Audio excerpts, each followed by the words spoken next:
Muy buenos días, Comunidad Paz, ¿cómo están? Bienvenidos y bienvenidos todos los que nos siguen a través de las diferentes redes y a través de televisión abierta. Yo creo que no sé si nosotros dimensionamos la bendición que tenemos de poder asistir libremente a la casa del Señor, alabar a Dios, levantar las manos, cantar, bailar y hasta llorar.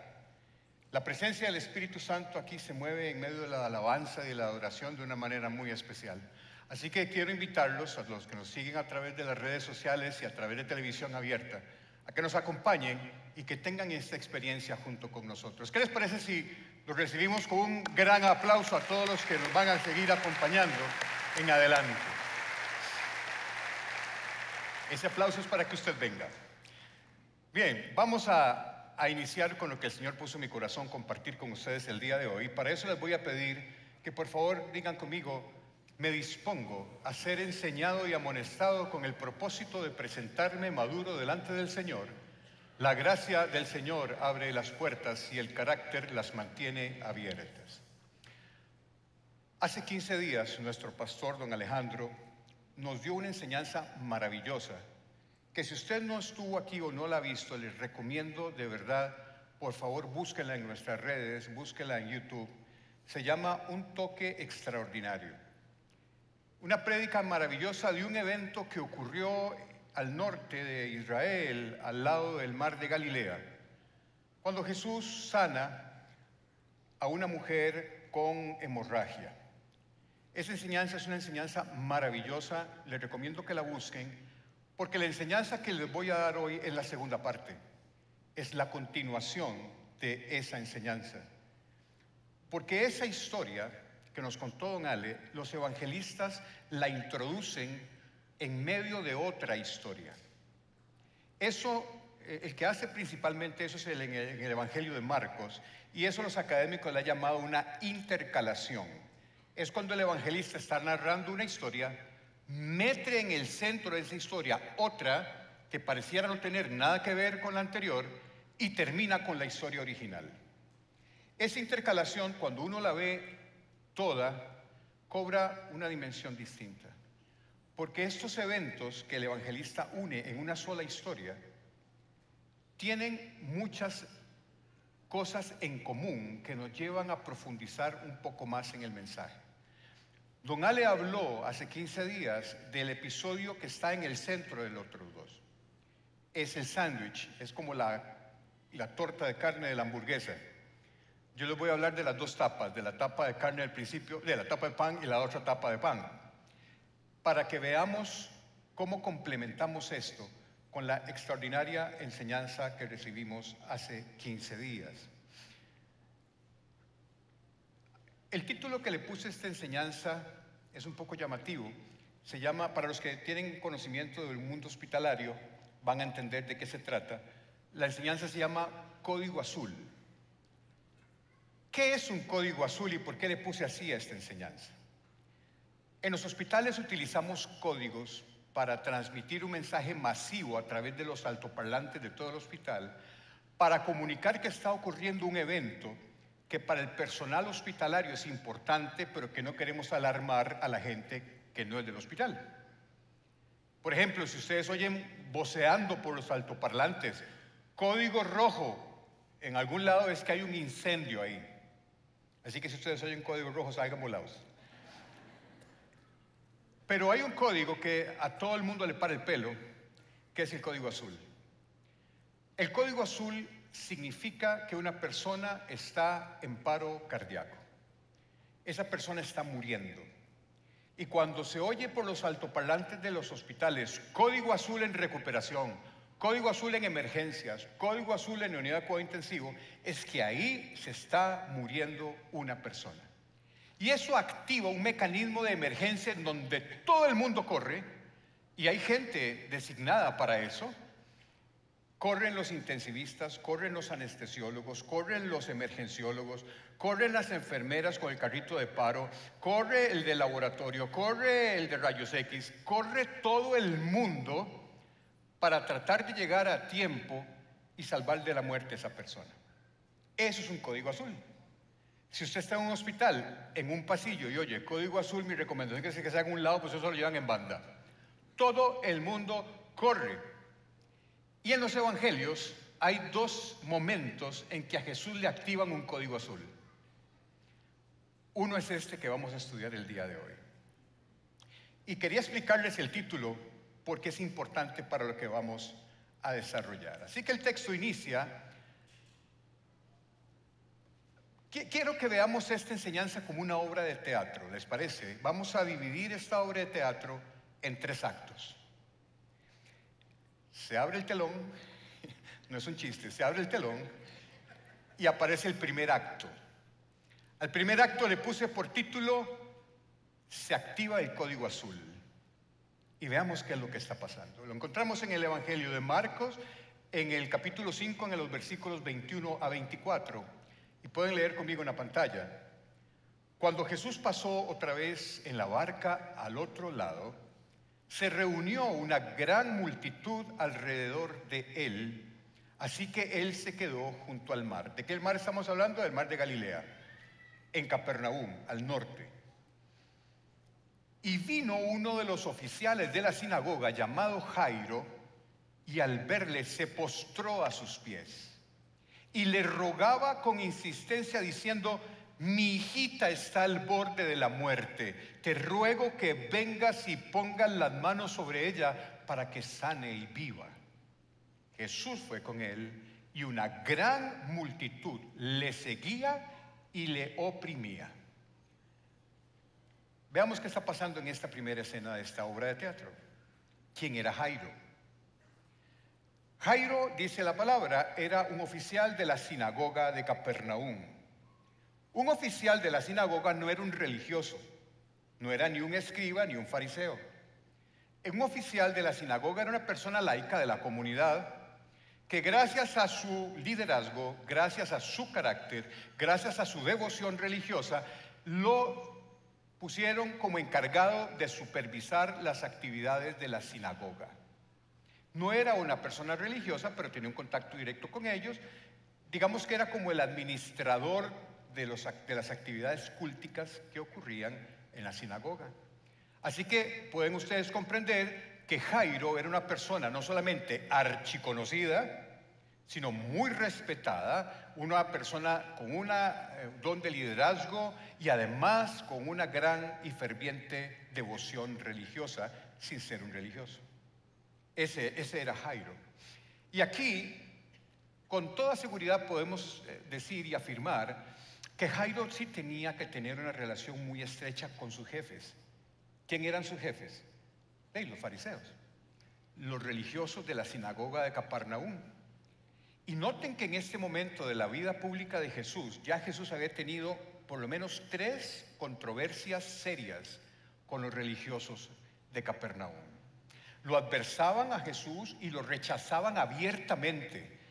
Ya Jesús era, digamos, rechazado por los jefes de Jairo. Por eso son importantes algunos detalles. ¿Por qué Jairo fue a buscar a Jesús en primer lugar? Obviamente sabemos que su hija estaba muerta o muriendo. No estaba muerta todavía, pero estaba muriendo. Jairo fue a buscar a Jesús porque ya había visto lo que Jesús hacía. Acababa de pasar en la sinagoga de Capernaum, donde Jairo era un oficial, que Jesús había expulsado un demonio de una persona ahí. Y eso lo vio Jairo. Vio también muchos milagros que Jesús hizo en Capernaum. De hecho, la gran mayoría de los milagros de Jesús en su ministerio terrenal ocurrieron en Capernaum, ocurrieron en Galilea, no ocurrieron al sur. Y Jairo había sido testigo de eso. Por eso Jairo creyó que Jesús podía sanar a su hija. Y por eso lo fue a buscar, porque ya sabía lo que Jesús era capaz de hacer. Creyó que Jesús iba a poder sanar a su hija. Pero hay un detalle adicional. Marcos, más adelante, lo vamos a ver en el versículo 42, nos dice algunos detalles. Esta chiquita tenía 12 años y Lucas en su evangelio nos añade que era hija única. Entonces usted puede darse cuenta de lo que significaba este evento para Jairo. Su hija única, de 12 años, con una vida entera por delante, estaba en el lecho de muerte, se estaba muriendo. Por eso Jairo no le importó romper todas las barreras y convencionalismos de su época, no le importó poner en duda su reputación ante toda la multitud de Capernaum que rodeaba a Jesús, no le importó echarse encima a sus jefes porque adversaban a Jesús, no le importó absolutamente nada porque amaba más a su hija que a su reputación. Jairo estaba dispuesto a arriesgar todos los convencionalismos, romper todas las barreras para salvar a su hija. Aunque eso le costara su reputación, aun cuando eso le costara su trabajo. Así que Jairo hizo lo que cualquier padre haría. Yo no sé si ustedes han tenido, ojalá que no muchos, pero yo sí tuve, a un hijo gravemente enfermo en un hospital. Mi hijo mayor, cuando tenía 5 años, había empezado con una gripe un par de días antes. Ese día yo estaba trabajando y cuando llegué a la casa me lo encontré casi en estado comatoso. Febril, intensamente febril, casi que delirando por la fiebre. No podía casi respirar y con una tos espantosa. Y yo, ¿pero qué está pasando? Cojo el estetoscopio, lo ausculto y ausculté lo peor que pudo haber auscultado. No oí nada. No le entraba el aire al pulmón. Del lado derecho, del lado izquierdo, medio, pero del lado derecho ya tenía las uñillas moradillas, hablaba balbuceante, fiebre de 40 y con una tos horripilante. Se me estaba muriendo. Lo monté al carro, me lo llevé al hospital de niños y ahí lo valoraron y lo metieron a hacer una placa. Tenía una neumonía que consolidaba 3/4 partes del pulmón derecho. Y además había pus entre el pulmón y la pared del tórax. Entonces había que sacar ese pus de ahí, primero para poder expandir el pulmón y después para tener cultivo y poder saber cuál era el germen que le estaba provocando el problema. No se me va a olvidar, cuando estaba preparando esta enseñanza, me llevó a ese lugar y en ese momento, que yo creo que es uno de los momentos más horripilantes que un padre pueda tener, ver un hijo en una cama de un hospital en una condición grave.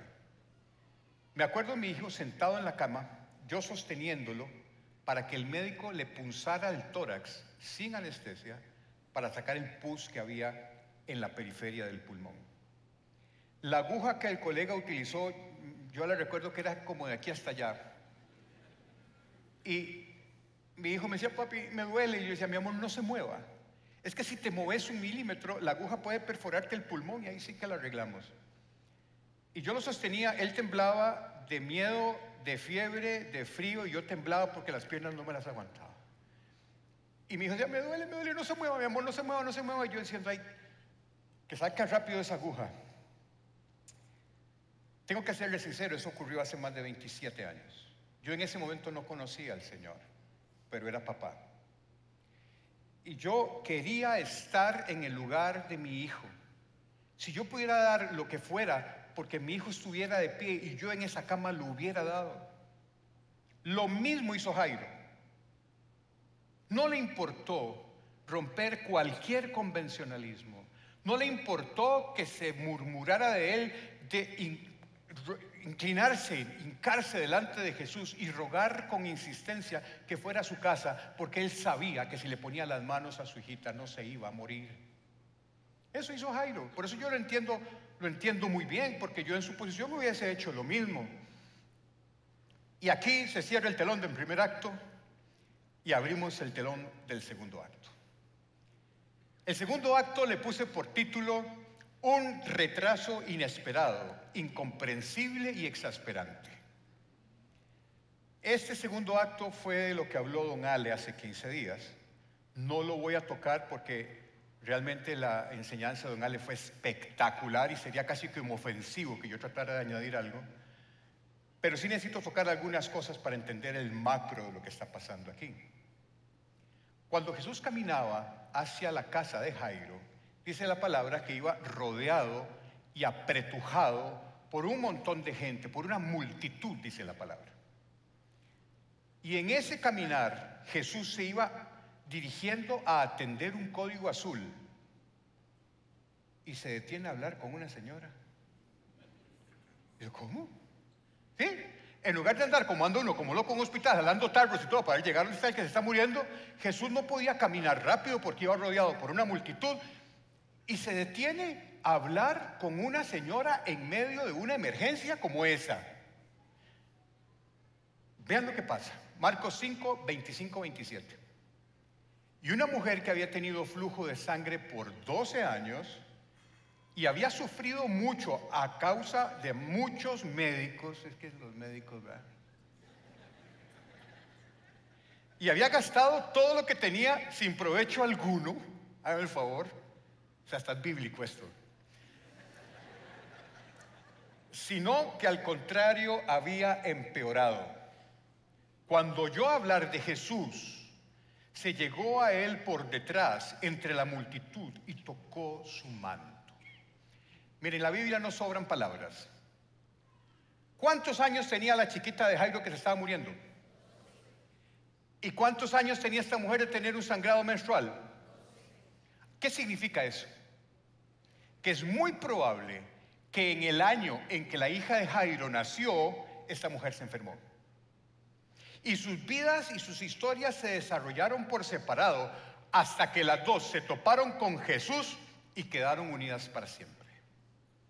Tu historia y mi historia han caminado por separado hasta que ustedes y yo nos encontramos con Jesús y nuestras vidas empezaron a ser una misma. Hoy somos una familia, hoy somos hijos de Dios.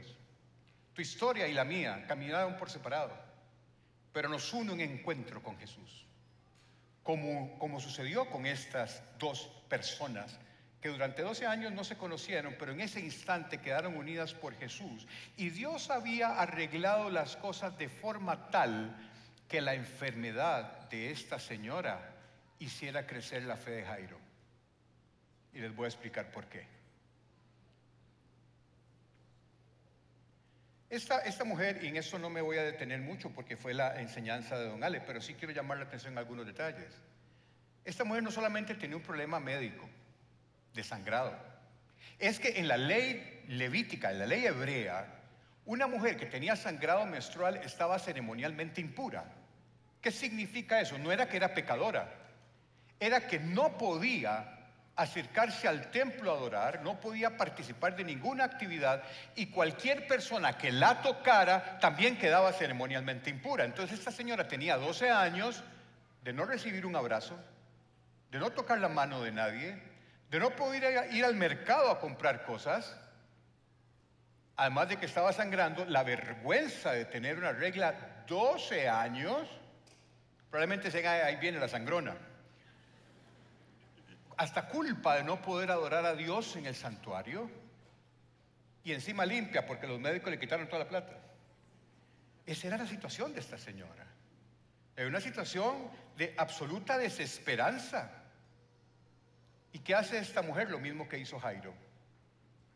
Una mujer no podía acercarse a un rabino, aun cuando estuviera sana. No era bien visto en la sociedad de Jesús. No podía. Y mucho menos sangrando. Y esta mujer, al igual que Jairo, no le importó nada. Y se metió entre la multitud, hacía gatas entre las piernas de la gente, porque ella sabía que si tocaba el manto de Jesús iba a quedar sana. Y vean lo que sucede. Marcos 5, 28, 29. Porque decía, si tan solo toco sus ropas, sanaré. Al instante. Esta palabra al instante, ténganla ahí en el disco duro, porque la vamos a sacar más adelante. Al instante, la fuente de su sangre se secó y sintió en su cuerpo que estaba curada de la aflicción. Lo que los médicos no pudieron hacer en 12 años, Jesús lo hizo en un segundo y gratis. Y esa es la gracia a la que ustedes y yo tenemos acceso hoy.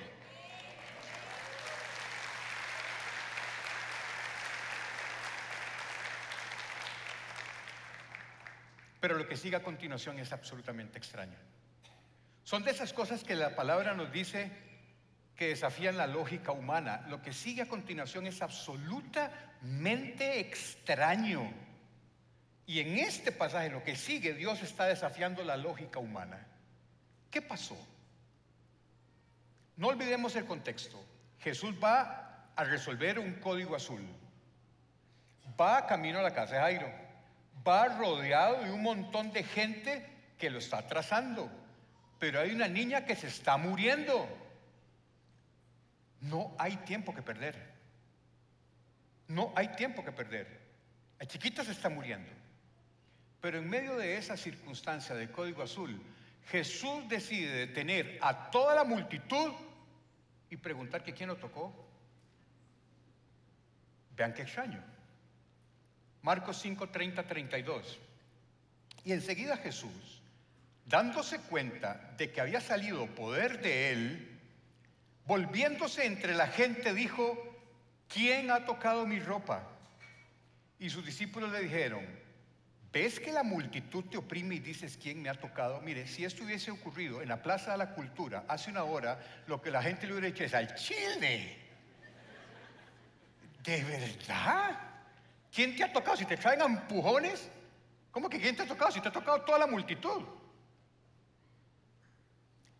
Pero él miraba a su alrededor, y no pierdan cuidado en este detalle. Pero él miraba a su alrededor para ver a la mujer que le había tocado. ¿Ven que Jesús sí sabía quién lo había tocado? Jesús estaba al control. Él sabía que alguien lo había tocado y sabía que era la mujer y sabía quién era.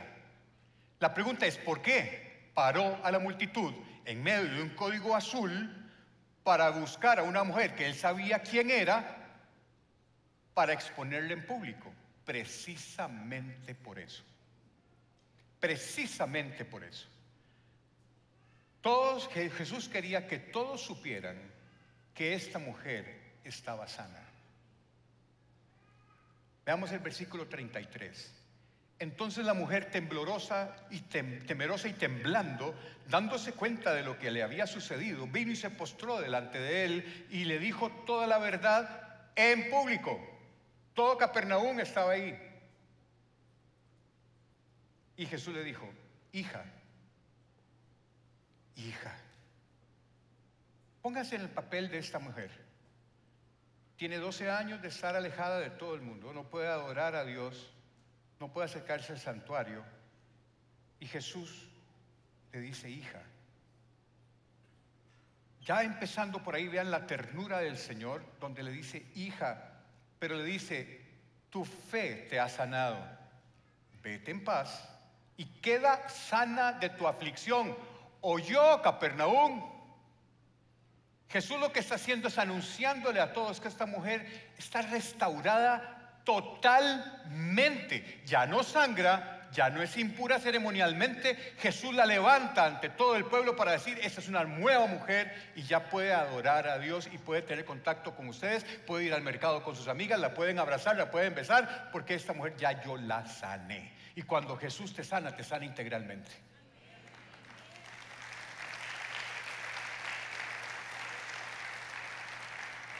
No me quiero meter mucho en la prédica de don Ale, pero hay un detalle aquí que quiero nada más tocar. Esta mujer tenía una muy buena fe, pero una muy mala teología. Y Jesús aprovecha este evento para alabar su fe, pero para corregirle su teología. Y creo que esa es una llamada de atención para nosotros hoy.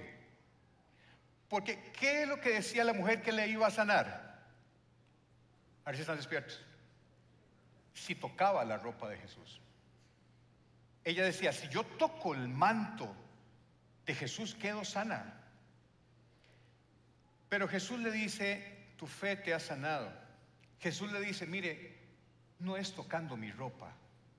Mi ropa no tiene nada que ver con el milagro. Mi ropa no sana a nadie.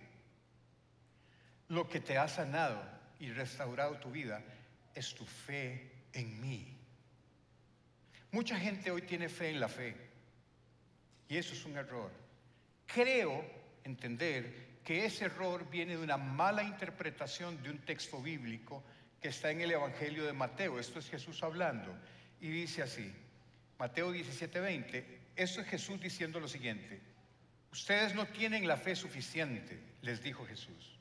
Les digo la verdad, si tuvieran fe, aunque fuera tan pequeña como una semilla de mostaza, podrían decirle a esta montaña, muévete de aquí hasta allá, y la montaña se movería, nada sería imposible.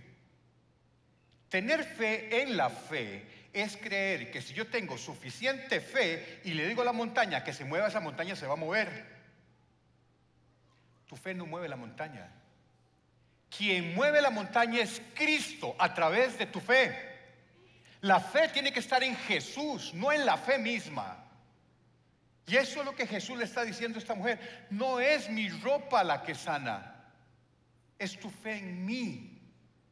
El único que mueve esa montaña es Jesús, y lo hace a través de tu fe y por amor a usted. Eso es lo que hace Jesús. El que obra, Cristo es el que obra por medio de la fe.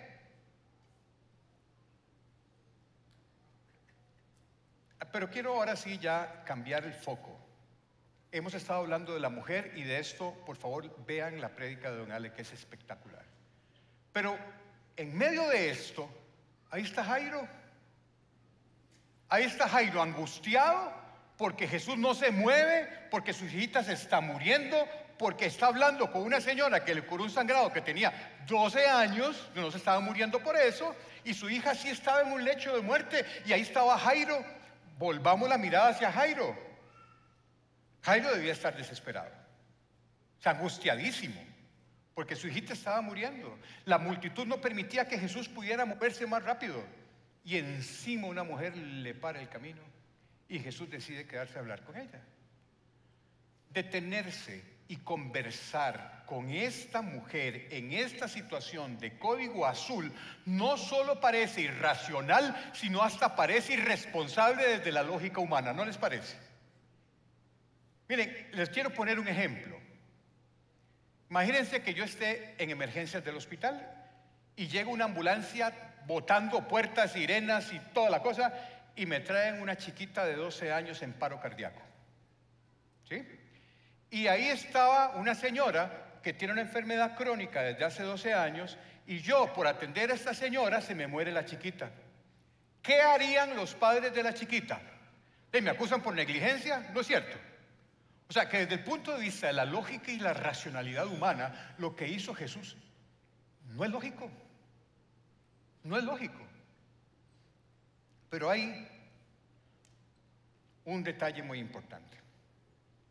No solamente es ilógico, sino que en medio de esta circunstancia, cuando Jesús está hablando con la mujer, llegan de la casa de Jairo y le dan la fatídica noticia y le dicen 4 palabras que taladraron el corazón de Jairo. Tu hija ha muerto. Sucede lo que Jairo temía. Aquí se cierra el telón y se abre el tercer telón, el tercer acto. Vengan la otra semana, no, mentira. Se abre el tercer acto. Y el tercer acto se llama Jesús siempre llega a tiempo. ¿Qué sucede? Marcos 5:35. Mientras estaba todavía hablando, refiriéndose a Jesús con la señora, vinieron de casa del oficial de la sinagoga diciendo: tu hija ha muerto. ¿Para qué molestas al maestro? Pongámonos en los pantalones de Jairo. No es difícil imaginar lo que Jairo pudo haber estado pensando en ese momento. Y quiero poner en palabras audibles probablemente lo que Jairo pensó, porque yo lo hubiera pensado así. ¿Por qué Jesús se detuvo a hablar con esta mujer estando mi hija muriendo? Si esta mujer no lo hubiera trazado, a lo mejor llegamos a tiempo y Jesús pudo haber puesto sus manos en ella y la pudo haber salvado de la muerte. Era mi hija única, tiene 12 años, tiene una vida por delante. ¿Por qué Jesús tuvo que detenerse por esta señora? Y si me quiero poner piadoso, ¿por qué no atendió primero a mi hija y después a la señora? No era que no le iba a atender, pero ¿por qué no se apuró? Cierto, no pensarían ustedes algo así si ustedes estuvieran viviéndola. Pero hay 2 cosas que Jesús sabe. La primera es que no había ninguna razón para apurarse. Y ahorita les voy a explicar por qué. Y la segunda cosa que Jesús sabe es lo que está sintiendo Jairo. Jesús sabe lo que esa noticia acaba de taladrarle el corazón a Jairo. Tu hijita ha muerto. Entonces Jesús, en su infinito amor, le contesta 4 palabras por cada una de las que le taladraron el corazón. Vean lo que dice el texto. Marcos 5:36. Pero Jesús, oyendo lo que se hablaba, dijo al oficial de la sinagoga: no temas, cree solamente. 4 palabras llenas de esperanza para 4 palabras desconsoladoras de Jairo. No temas, cree solamente. Y eso tiene una aplicación práctica para nosotros increíble. Cuando nosotros tenemos que enfrentar situaciones difíciles, que son muchas, y a veces son gigantes muy grandes que se nos vienen encima, póngale lo que usted quiera ponerle y que lo que usted pueda estar pasando o haber pasado. Una quiebra financiera, un hijo en un hospital muriendo, un matrimonio destruido. Póngale la cara que usted quiera a una situación dura en su vida. Mientras usted tenga a mano algo que usted pueda hacer para tratar de mejorar esa situación, tu fe es muy fuerte en las promesas de Dios. Pero eso depende no de tu fe, depende de que usted tenga algo a mano para poder echar a mano, un plan B por si Dios no aparece. Pero cuando usted tiene que enfrentar situaciones en la vida en la que todo parece perdido, en la que no hay ni una sola esperanza y usted se le acabó el saco de recursos y no tiene a qué recurrir, ahí la fe se tambalea. Ahí la fe empieza a resquebrajarse. Ahí empieza uno a dudar si Dios te está oyendo, si Dios te escucha, si te tiene en el radar. Ahí la fe empieza a moverse muy peligroso y muy feo. Así somos nosotros.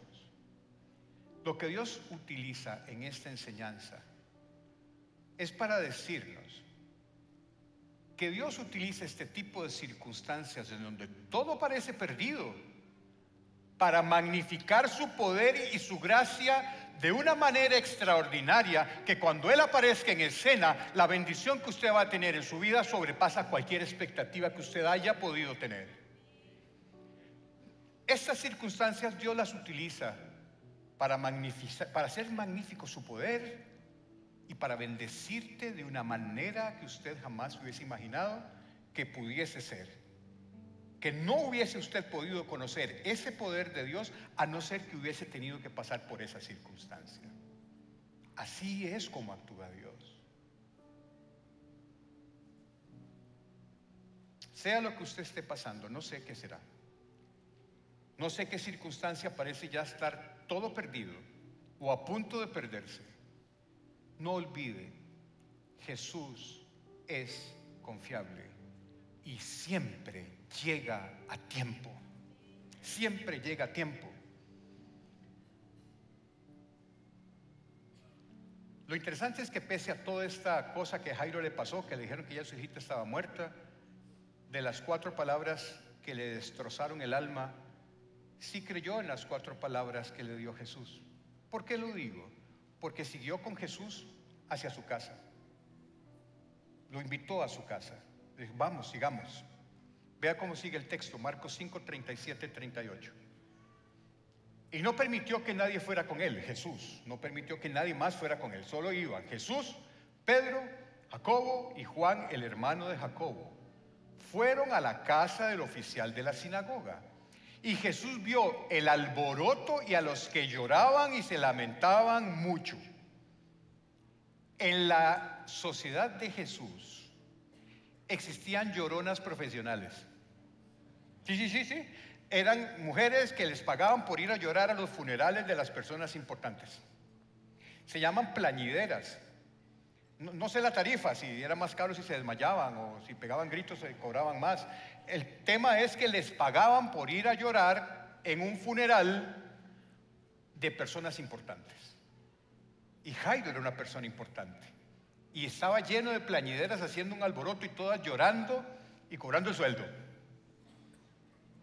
¿Por qué les digo que eran plañideras? Cuando el texto dice, y Jesús vio el alboroto y a los que lloraban y se lamentaban mucho, estaba viendo las plañideras. ¿Por qué puedo yo estar seguro que eran plañideras si no era un llanto genuino de familiares adoloridos? Por lo que dice el texto a continuación. Marcos 5, 39, 40. Y entrando les dijo, ¿por qué hacéis alboroto y lloráis? La niña no ha muerto, sino que está dormida. Y el versículo 40 dice, y se burlaban de él. Mire, si yo tengo una familiar que está muerta y llega el rabino más carga del momento, milagroso como Jesús, y me dice, no lloren, ella no está muerta, está dormida, yo me aferro a eso y yo no me burlaría de él. De verdad, diría yo, vamos, sáquela. Pero se burlaron de Jesús. Esto me enseña a mí dos cosas. Primera cosa, la niña sí estaba muerta, porque estaban las plañideras ahí. Si la niña no estuviese muerta, no habría plañideras en el lugar. Y segundo, que sí efectivamente no eran familia de la chiquita, porque se burlaron de Jesús. Pero él, echando fuera a todos, tomó consigo al padre y a la madre de la niña y a los que estaban con él, y entró donde estaba la niña. Y lo que ocurre en esta habitación, yo puedo considerar que es el acto de ternura, amor y poder más grande del Nuevo Testamento después de la resurrección de Cristo y de la muerte de Jesús en la cruz del Calvario. Lo que ocurre en esa habitación es una extraña y hermosa mezcla de poder de Dios, ternura y amor, como solo en la crucifixión de Cristo se puede ver. Vean lo que pasa. Acuérdense ustedes que la ley judía decía que la mujer con regla estaba ceremonialmente impura, pero la otra condición que hacía que una persona quedara ceremonialmente impura era tocar un muerto. Si usted tocaba un muerto, quedaba ceremonialmente impuro, se le pasaba la impureza a la persona. No que era pecadora, insisto, pero sí era una persona ceremonialmente impura. Y vean lo que sucede cuando Jesús entra en esa habitación. Y tomando a la niña por la mano, le dijo, Talita cum, que traducido significa niña, a ti te digo, levántate. Y aquí la traducción nos hace una zancadilla. Porque Talita cum, Talita, es el diminutivo afectuoso de la palabra niña. Talita es como decirle mi chiquita, mi niñita. Es un diminutivo afectuoso de la palabra niña. Nosotros tenemos, cuando leemos esto, por lo menos yo, tenía el concepto de que Jesús con gran poder y voz estruendosa cogió la mano de la niña y le dijo, Talita cum. No me sonó lo suficientemente poderoso. Talita cum. Eso no fue lo que hizo Jesús. Jesús cogió la mano de esta chiquita y con un amor eterno, con un amor incomprensible, le dice Talita cum. Cum es el vocablo que se utiliza para levantar a alguien que está durmiendo. Jesús le está diciendo, como yo le decía a mi hija cuando la levantaba para ir a la escuela, y la agarraba la manita y le decía, mi amor, ya es hora. Eso fue lo que le hizo Jesús a esa niña. Talita cum es, mi amor, mi chiquita, ya es hora de levantarse. La chiquita estaba muerta, pero esa voz de Jesús es capaz de levantar un muerto, restaurarlo completamente y darle una nueva vida.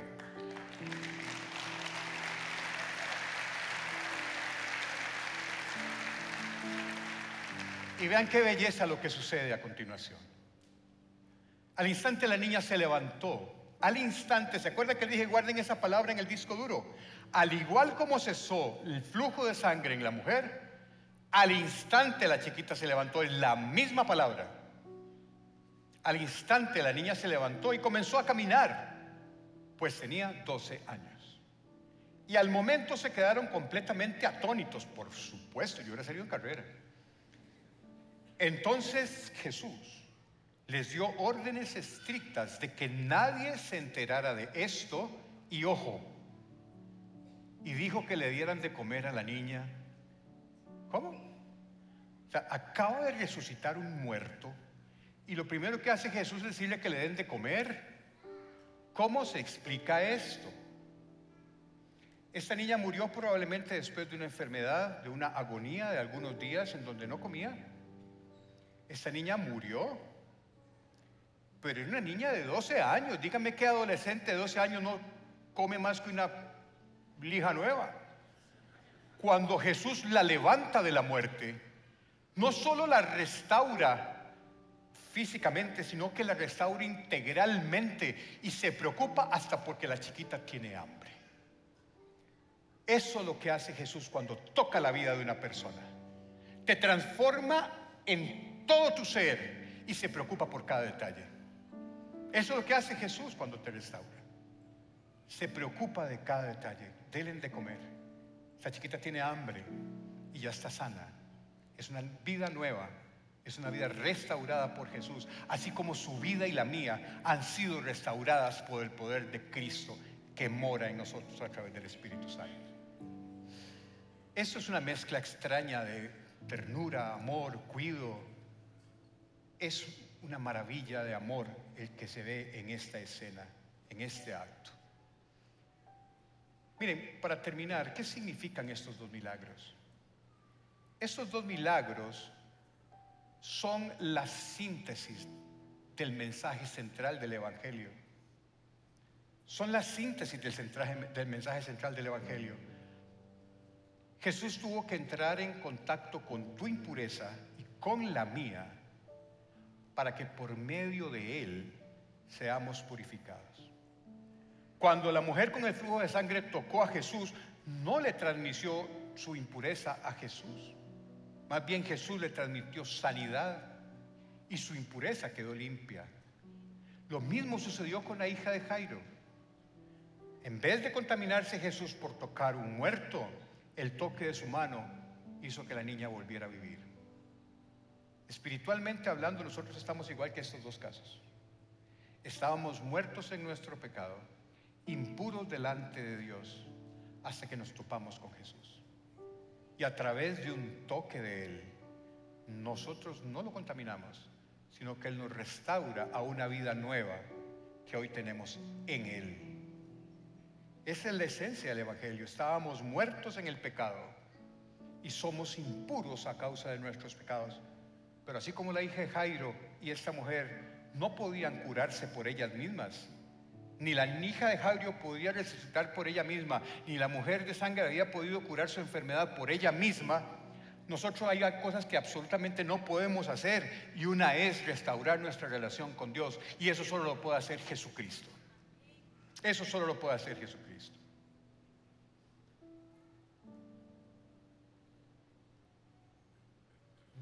Y la otra cosa que quiero para finalizar: nuestro Dios no solo sabe qué hacer en situaciones desesperadas, sino que también sabe cuándo y cómo hacerlo.